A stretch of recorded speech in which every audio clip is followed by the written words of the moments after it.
Assalomu alaykum. Nurmat Imomov yana sizlar bilan navbatdagi she'rimni e'tiborlaringizga havola etaman.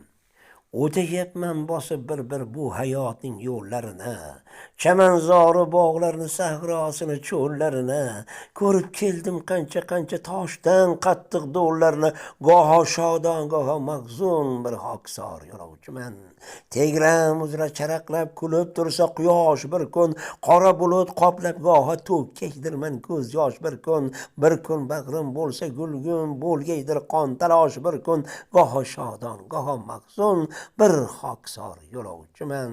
Yo'ldosh qilma nomardlarni Robbim ortiq chekmagin g'am, nurafshon et hayot yo'lim, iqbolimni qilmagin kam.